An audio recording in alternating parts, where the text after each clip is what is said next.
મન ન ચોટે, પ્રાર્થનામાં આમથી આમને આમથી આમ મન ન ચોટે. એનો અર્થ એવો છે કે એને ખબર જ નથી, ડિમાન્ડ જ નથી મારી પાસે, એને જીવમાં ડિમાન્ડ નથી, એટલે એને હેત કે જ થાય. નગર હેત તો આનાથી જ થાય છે, દર્શન કરે એટલે હેત થાય. મારી કે દર્શન કરે એટલે દર્શન તો યાદ રહે, અને પાછું પ્લસમાં વધારામાં એને હેત થઈ જાય. એવું વેગ પ્રમાણે હેત થાય. એટલે આપણે વેગ તો નથી, પણ ડિમાન્ડ પ્રમાણે વેગ થાય. એને ડિમાન્ડ જો જાગે તો એટલો વેગ થાય. ડિમાન્ડ બધા કરતા વધારે હોય તો બધા કરતા વધારે વેગ થાય. ડિમાન્ડ જો મરતી હોય તો એને મરતો વેગ થાય. આપણે જોવાનું કે બધા કરતા મને ડિમાન્ડ વધારે છે કે ઓછી છે. ડિમાન્ડ જેટલી હોય એટલો વેગ થાય, અને વેગ હોય એટલી પ્રીતિ થાય, પ્રીતિ હોય એટલી સ્મૃતિ થાય. એટલે આપણે મનમાં ડિમાન્ડ વધારવી શેની? ભગવાન દર્શનની ડિમાન્ડ વધે, કથાના ઓલી ડિમાન્ડ વધે, હેતની ડિમાન્ડ વધે, સેવાની ડિમાન્ડ વધે. તો એને ભગવાનમાં ગોપીઓના જેવું હેત થાય. ગોપીઓને કરતા વધારે વેગ હોય તો ગોપીઓને કરતા વધારે હેત થાય. ગોપીઓને કરતા સતીદાનંદ સ્વામિને હતું જ તો વેગ હતો, એના જેવું જ હતું, એના કરતા વધારે હતું. રૂવાડે લોહી નીકળતું છે તેમ કાઢ્યું નીકળતું છે કે મને નીકળે એમ કરે તો નીકળે, કે આ મને દર્શન ન થયા તો મને રૂવાડે લોહી નીકળો એમ સંકલ્પ કરે તો નીકળે. તો અને સંકલ્પ કરે કે હું પડી જાઉં તો પડી જાય. હું હાલતો મને મારા ભૂલાઈ જાય તો હું પડી જાઉં એમ કરે તો નીકળે. માલિક સાચી ડિમાન્ડ થવી જોઈએ ને. સાચી ડિમાન્ડ થાય તો પડી જાય હોતે, અને લોહી હોતે નીકળે. સાચી ડિમાન્ડ ક્યાં જાગી છે? અને ડિમાન્ડ ઊભી કરવાનો એને આયોજન જ કેદી કર્યું કે આ વસ્તુ મારે ડિમાન્ડ છે, એટલે ડિમાન્ડ નથી એટલે હેતે નથી. નકર તો મારે એવું કીધું કે ગોપીઓએ એકવાર જ એમ કે ભગવાનનો સ્પર્શ કર્યો, પછી ભલે ગોપીઓએ વધારે, પણ આ પહેલો સ્પર્શ કર્યો એ કેમને ભોલાતો જ નથી. અને જગત સુખ તો પાછું એ ભોલાતો નથી એટલું તો નથી, જગતનું સુખ છે, અને બીજી કંઈ એને ઝેર જેવું થઈ ગયું છે, અને વેર થઈ ગયું એવું છે. અને આમાં કોઈ અનાદિનું છે અને બીજાને હોય ને આપણે ન હોય એવું નથી. આપણે કરવાની દાન જ છે કે નથી એ જોવાનું છે. કરવાની દાન જ એની કેટલી છે તો એમ થાય.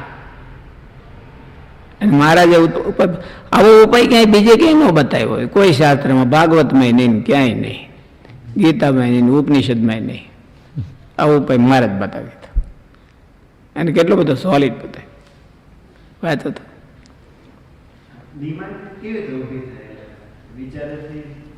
હા, ડિમાન્ડ એટલે પૈસાની ડિમાન્ડ માણસને શું કરવા છે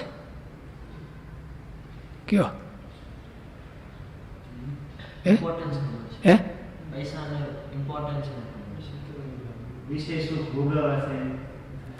એટલે ફ્યુચર માટે, ફ્યુચરની સગવડતા માટે એને ડિમાન્ડ મનમાં નક્કી કરી રાખ્યું છે કે પૈસો હોય તો જ ફ્યુચર સારું થાય. તો આપણે ફ્યુચર માટે મારે ભગવાનને અહીંયા સંભાળવા છે, અંતકાળે મારે યાદ આવવા જ જોઈએ મને. તો ડિમાન્ડ જાગે તો અટાણ મને પૈસો ભેળો કરવા. ફ્યુચરમાં કંઈક જરૂરિયાત છે આ વસ્તુની મારે,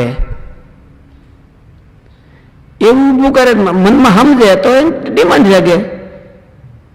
એટલે આમાં દર્શનની તો ક્યાંય ફ્યુચરમાં જરૂર નથી ને. અને કથા વાર્તાની ફ્યુચરમાં જરૂર નથી ને. અટાણે પૂજા હરખી થાય એની કઈ ફ્યુચરમાં જરૂર ખરી? હે, અટાણે હરખી સેવા થાય એની ફ્યુચરમાં આપણને કઈ જરૂર ખરી? એનો કોઈ દી વિચાર કર્યો કે આ હું અટાણે સેવા કરું છું એની ફ્યુચરમાં મારે શું જરૂર? શું જરૂર કયો? ફ્યુચરમાં બહુ જરૂર છે. અટાણે હું રાજીપો લઉં છું એની મને ફ્યુચરમાં શું ઉપયોગ આવશે? એનો કોઈ દી વિચાર કર્યો નથી. એટલે અટાણે બરાબર ધ્યાન દઈને થતું નથી. જો ફ્યુચરમાં એને મહત્વ સમજાઈ જાય તો અત્યારે એ એટલું ન બગડવા દે, પૂરેપૂરું લઈ લે. ગ્રહસ્થને ફ્યુચરની ચિંતા છે અને વર્તમાનની ચિંતા છે. વર્તમાનમાં તો ખાવા પૂરતું તો મળી ગયું હોય છે બધાને, પણ લોભીને તો ફ્યુચરની ચિંતા હોય. ફ્યુચરમાં મારી પાસે આટલું બધું હોવું જોઈએ ધન, અને એના માટે મરે. તો આપણે કેદી એવો મનોરથ કર્યો કે મારે ફ્યુચરમાં મારે આટલા બધા દર્શન હોવા જોઈએ, આટલી બધી કથા હોવી જોઈએ, એટલી બધી પૂજા અને એટલી બધી સેવા એ મારા ફ્યુચરમાં હોવી જોઈએ.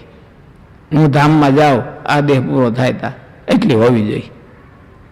એવો કંઈ ગોલ કર્યો કે એવું વિઝન કર્યું કંઈ? એવું નથી કર્યું. એટલે આપણને થાય નહીં. સહજ છે કે આપણે ફ્યુચરમાં ઝીરો કરીને બેઠા છીએ તો એટલે આપણે ઝીરો જ થાય. કોઈ દી કાંઈ ખબર નથી. ફ્યુચરની ચિંતા ન હોય, ફતન દિવાળીયા હોય એટલે ઝીરો જ, એની પર બેલેન્સ ઝીરો જ હોય.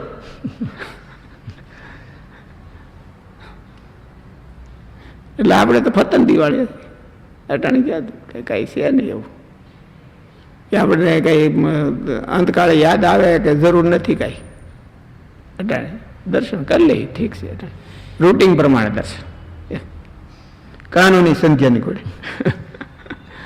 કાનૂની સંધ્યા કરીએ, રૂટિંગ પ્રમાણે કરવાનું. એટલે એવું કરી લે છે. આપણને ફ્યુચરનું પ્લાન નથી, અને પ્લાન હોય તો મોટું નથી. આ બધાએ કર્યું એવું નથી.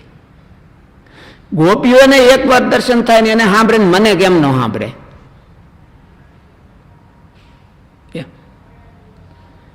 અને આ બધાને મહારાજ દોડીને લેવા આવે અને આપણને કેમ ન આવે? તો મહારાજને કઈ વાલો દોલું કોઈ છે? મહારાજ બીજાને કોકને લેવા આવતા હોય તો કઈ બીજાને કઈને લેવા આવે છે મારે કે અમે આવશું દર્શન દઈને અગાઉ. આપણને કેમ ન આવે? એવું આપણને માલી પર વળ ચડ્યો. આને ગ્રહસ્થ હોય એને વળ ચડે કે આને ઓલી મર્સિડીઝ ગાડી તો મારે કેમ નહીં, આને સારો બંગલો તો મારે કેમ નહીં. કાંઈ ન શક્તિ હોય તો વળતો મનમાં વળતો ખાઈ દે, અધૂરું તો લાગે એને. આને કે દી અધૂરું લાગ્યું કે ગોપાળાન સ્વામીને એવું પ્રાપ્તિ થઈને, ગુણાતીતાનંદ સ્વામીને થઈને, બાળમુકુંદ સ્વામીને થઈને, નાનડા સ્વામીને એવી પ્રાપ્તિ થઈને મને હું?